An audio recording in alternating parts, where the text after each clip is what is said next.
Olá pessoal, tudo bem com vocês? O vídeo de hoje é sobre um assunto que tem uma necessidade muito grande de abordar ele aqui e em todas as redes sociais, na verdade, não só no YouTube. E eu acho que esse tema já estava na mira de muitas pessoas, principalmente na das mulheres, muitas mulheres comentando sobre. E ficou mais em alta ainda com a série da Netflix, Adolescência. Que, enfim, quem não viu ainda a série, é sobre um garoto, um adolescente, que ele cometeu um crime contra uma garota. E ele teve muita influência de fóruns da internet, teve muita influência sobre ele, a rede social e a comunidade incel, que a gente conhece como Red Pill. Mas afinal, o que significa o termo incel? Esse termo existe desde os anos 70, porque desde aquela época existem homens frustrados, né? E o termo incel significa in de involuntário e cel de celibato. Eu achava que era alguma coisa relacionada, sei lá, à inteligência da pessoa, mas é de involuntário, cel de celibato, ou seja, um celibatário involuntário. Ele tá, enfim, recluso, né, das atividades, das relações íntimas, tá recluso de ter relações com mulheres, de ter uma interação social normal com mulheres, de forma que não é voluntário dele. Ele acabou ficando assim porque ele não consegue se desenvolver socialmente, ele é machista e tem uma visão muito misógina do mundo.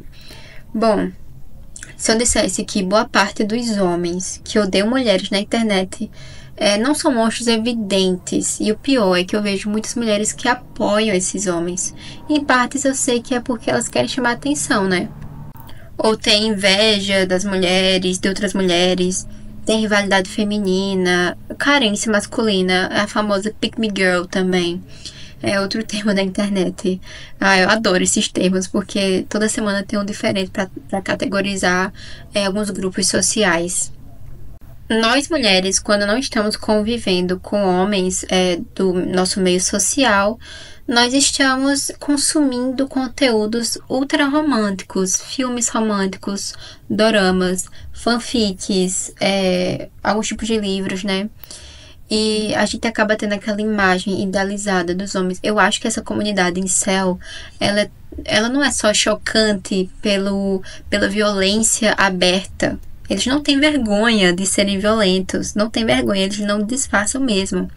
Mas eu acho que não é chocante só por isso. A gente tem um choque muito grande de realidades diferentes quando nós mulheres saímos daquela ideia de um homem que foi escrito por uma mulher para ter contato com homens da vida real, ou pelo menos aqueles homens que estão em fóruns da internet dissipando o ódio. Eu fico pensando, nossa, você perder seu tempo para você se juntar com um monte de gente fracassada e ficar destilando ódio e violência contra mulheres. Mas eu acho muito assustador o fato de que a maioria, 99% dos homens, eles são realmente assim. Só que a internet é uma máscara que você sabe que a maioria dos homens são assim, mas na vida real, no dia a dia, boa parte não tem coragem de falar cara a cara, não tem coragem de falar pessoalmente, mas a internet nos dá essa liberdade de falar o que bem entende sem mostrar o rosto. Por exemplo, eu tô fazendo isso, né? Mas eu não me junto para formar fóruns e movimentos. Por exemplo, eu lembro que na época da pandemia, ou quando estava voltando as atividades normais pós-pandemia, ainda tinha muita gente que tinha fobia social. Eu lembro que havia um grupo de homens que se juntaram, estavam se formando para dia tal, horário tal de noite. Eles iriam, vocês sabem, fazer aquela coisa forçadamente com qualquer mulher que aparecesse, com qualquer garota que aparecesse na rua. E eu fico impressionada, esse senso de irmandade, de união que os homens têm, mas nós mulheres não temos. Eu tô falando no sentido de que não é para usar pro lado ruim, o lado mal mesmo, mas para mulheres apoiarem e defenderem e confortarem outras mulheres. E as mulheres não têm esse senso que os homens têm, tão forte de irmandade, de tipo... Por exemplo, eu vi um vídeo, esses experimentos sociais que as pessoas fazem, né, publicamente, Que o vídeo era tipo um cara e uma garota no date e ela saía, né? Claro que aquilo era tudo fingido, mas as pessoas ao redor não sabiam que era um vídeo, um experimento social. E quando ela saía, ele jogava um remedinho, sabe, no copo. Os homens ao redor estavam rindo, ou seja, acobertando, sendo cúmplices.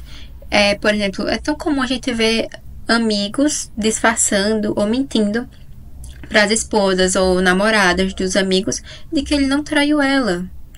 Bom, afinal, homens que dizem ser forçados a viver sem relações íntimas ou relacionamentos reais porque são rejeitados por mulheres. Aí o que acontece? Às vezes eles não procuram outro tipo de mulher que se encaixe ao tipo de personalidade deles. Então, ao invés de eles apenas superarem a rejeição, eles pensam, não, toda mulher é vagaba, toda mulher não presta. Então, vamos estereotipar, generalizar. E, por exemplo, na série Adolescência, a garota, ela era considerada por ele promíscua. E ele não aceitava o fato de apenas ele ser rejeitado. Então, essa foi a desculpa dele para o crime.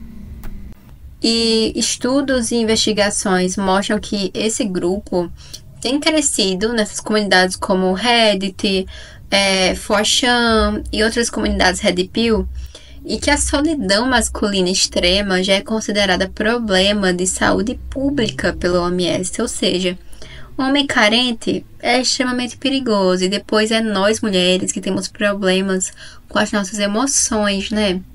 Mas parece que quem não consegue superar, não consegue viver sem mulher, são eles. Aí eles não superam isso e formam isso e transformam isso em raiva. A masculinidade não ensina o homem a lidar com o não. E o não para eles vira uma ferida que se transforma em arma.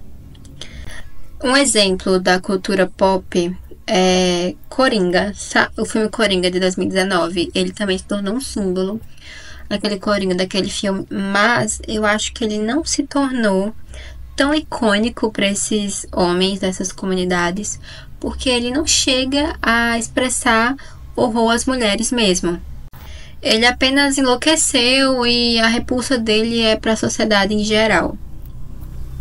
E ele virou um certo símbolo porque ele é invisível socialmente. E, enfim, o famoso estereótipo do homem compreendido. Nossa, coitadinho do homem. Tem outro exemplo que é Taxi Driver. E esse protagonista, né, que ele gira em torno da história. Gente, ele também é um incel.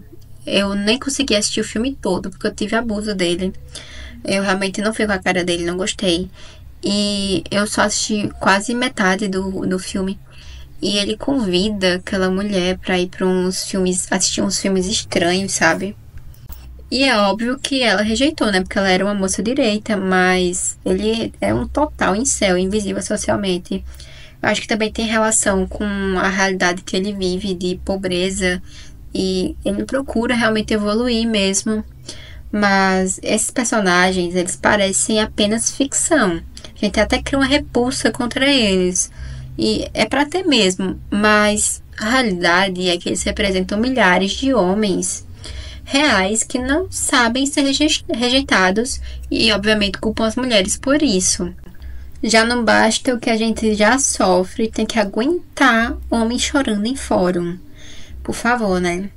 Bom, eles querem amor, mas olha a contradição deles. Mas odeiam quem os rejeita. Eles não têm inteligência emocional. E quem é que fala que nós não temos inteligência emocional, nós mulheres? Eles, né? Mas parece que é eles que não têm inteligência emocional. Poxa, eles ficam chorando contra um sistema que eles mesmos implantaram.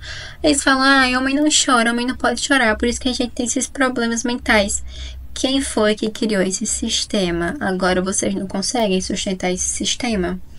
Bom, eles mostram que eles só querem atenção, chamar atenção, mas desvalorizam mulheres reais, querem ser desejados, mas não se trabalham como homens realmente de valor, homens afetivos, quem é que se sente confortável com um homem odioso, cheio de ódio, que não tem nada de bom a oferecer? O discurso sempre é o mesmo. Mulheres só querem caras bonitos e ricos, mas o comportamento deles é de quem quer receber amor sem entregar nada, além de frustração. Vocês se acham muito gostosos, né? Porque, assim, é uma pessoa odiosa que vocês são. Querem com a mulher... É sempre uma mulher muito bonita, muito maravilhosa. E quer que ela olhe pra vocês? Ela tá mais do que certa de não olhar. Eles se colocam como vítimas de um sistema que os rejeita, mas ignoram a própria falta de empatia, autocuidado e amadurecimento. A mulher moderna virou inimiga porque deixou de aceitar o papel de mulher oprimida de antigamente. Bom, não existia incel há muitos anos atrás, porque as mulheres tinham que aceitar o que os homens ofereciam naquela época, mas agora que a gente tem opção de escolher, opção de fazer algo bom por nós mesmas, aí eles se revoltaram, né? Parece que mulher não pode ter vontade própria. Teve um incel em 2014 chamado Elliot Rodger. Até hoje eu vejo gente idolatrando ele em algumas comunidades, em alguns nichos no TikTok. Ele matou 6 mulheres porque, segundo ele, as mulheres o rejeitavam. E ele é idolatrado, tipo, nossa, que ícone, não sei o quê. Ele também é todo esquisitinho socialmente. E vídeos virais de TikTok, YouTube, com discursos red pill, atacando mulheres por escolherem liberdade, beleza, independência. Como o amor é visto como direito, a rejeição vira combustível para o ódio. Simples. Eu não odeio homens. Minha opinião pessoal é essa. Eu não odeio homens, mas eu tenho medo de alguns. Isso já diz muito. O problema não é o homem comum. É o homem que, quando rejeitado, vira uma bomba relógio. Às vezes nem precisa disso, só da visão misógina dele mesmo. E as mulheres têm que cada vez mais se atentarem aos silêncios que os homens fazem, olhares, comentários passivo-agressivos. E reparem no tipo de conteúdo que eles consomem na internet. Isso já diz muito sobre eles. Enfim, tem gente que fala, mas os incels só estão tristes, eles não têm culpa. Sim, realmente solidão dói, nós mulheres também passamos por isso. Não tem ninguém que resolva nossos BOs no dia a dia e a gente se sente sobrecarregada e sozinha no final do dia. Mas o que diferencia homens emocionalmente maduros é que eles transformam dor em autoconhecimento e em combustível para se melhorarem, ganharem dinheiro. Foquem em trabalhar, tá, homens? Isso já resolve muita coisa. A sua dor individual não é desculpa, não justifica você praticar violência, misoginia ou vitimização crônica. É tão estranho ver homem que deveria estar batendo uma laje, deveria estar conquistando empresas, impérios, se vitimizando dia e noite, fazendo drama. Bom, mas nem todo homem é assim, mas 99% dos homens são assim. Ou se acontecer qualquer rejeição, qualquer coisinha que ataque o emocional frágil deles, eles já se tornam incels. Mas o pior de tudo é quando a maioria se cala. Eles são cúmplices diante dos que odeiam. O silêncio vira cumplicidade. Eu lembro muito de um caso que aconteceu. Eu acho que faz 3 ou 4 anos, eu não lembro bem. De um anestesiologista, um médico que faz anestesia em partos de mulheres. E fica ali coberto uma parte e ele fica sozinho com o rosto da mulher. E ele abusava do rosto da mulher. Me dá calafrios até hoje. Quando eu lembro que apenas mulheres postavam nos stories do Instagram, se solidarizando pelas outras mulheres que foram abusadas por ele e dizendo quanto se sentiam inseguras até na hora de ter parto em ambiente hospitalar. E eu não vi nenhum homem postando isso. E eu também vi várias mulheres dizendo, também não estou vendo homens postando, porque eles vão estar se denunciando. São cúmplices também. A masculinidade precisa se responsabilizar por seus extremos. Se homens não se responsabilizam por seus iguais, nós vamos continuar pagando o preço, porque é imbatível mulher contra homem, mas homem sendo cúmplice de homem, aí que vai a dominância dos homens sobre nós. Por isso o patriarcado existe, né? Bom, a mulher não é recompensa de nada, o amor não é direito e rejeição não é agressão. Precisamos normalizar homens lidando com nãos. Precisamos criar espaços onde eles possam expressar dor sem projetar ódio. Você não tem direito de diminuir o outro ser humano, de transformar uma mulher, um indivíduo, em menos ser humano do que você. Você tem mais direito do que ela? Você é melhor do que ela? Claro que não. O que separa um homem bom de um incel é o que ele faz com o silêncio da rejeição. Se você já sentiu, você mulher, você já sentiu medo da rejeição de um homem só porque você disse não, ou você sentiu medo de um homem por apenas interagir socialmente com ele? Me conta a sua experiência aqui nos comentários e vamos conversar sobre esse assunto tão sensível.